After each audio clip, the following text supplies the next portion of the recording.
आज येता येता चिवला स्कूलला घ्यायला गेलते आणि तिला स्कूलवरून आणलं. येता येता गोळ्यावाला दिसला म्हणून गोळा घेतला आणि नंतर मग तिथून आम्हाला लगेच निघायचं होतं पुण्यामध्ये. तर सामान आणायचं होतं थोडं, केकचं मला ऑर्डर होती केकची.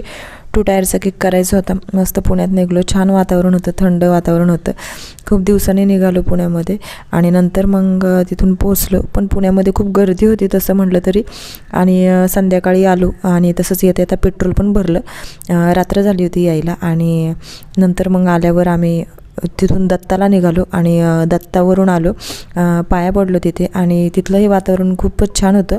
आणि तिथं कुत्रं मात्र तसंच राहिलं होतं, त्याला बिस्किटं आणायचीच राहिली होती. नंतर मग दूध घेतलं आणि चिवलं आईस्क्रीमचं अजूनही तिचं वेळ गेलं नव्हतं. तिथं काजू कतली बघून मलाही तोंडाला पाणी सुटलं.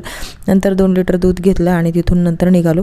आणि केकचं सामान तुम्हाला दाखवते. तर केकचं सामान म्हणजे केक बोर्ड घेतला होता, एक पायनॅपलचा क्रश घेतला होता, एक कलर घेतला होता रेड कलरचा आणि 1.5 किलो प्रेमिक्स घेतलं होतं, कारण मी नेहमी केक बनवत असते. मला 2 टायरचा 1.5 किलोचा केकची ऑर्डर होती, तर ती ऑर्डर मला कंप्लीट करायची होती. आणि नंतर मग मी हे पण घेतले मोती थोडेसे, पण ते असली मोती वाटत होते पण एडिबल मोती आहेत ते. आणि नंतर मग केक करायला ठेवला होता पातेल्यामध्ये, असं 2 वेळा केलं. आणि इथे बघा क्रीम वगैरे टाकून जे केकचं थोडंसं राहिलेलं ते खात बसली होती. आणि हा पसारा केक तर नाही मी बनवताना दाखवला, पण हा पसारा मात्र नक्की. आणि ही फिलिप्सची मशीन मला जवळजवळ 2 वर्ष झाले मी यूज करते केकसाठी. खूप छान गेली, मला ऑनलाईन घेतली होती. आणि हे माझे केक तयार आहे, रेडी आहे.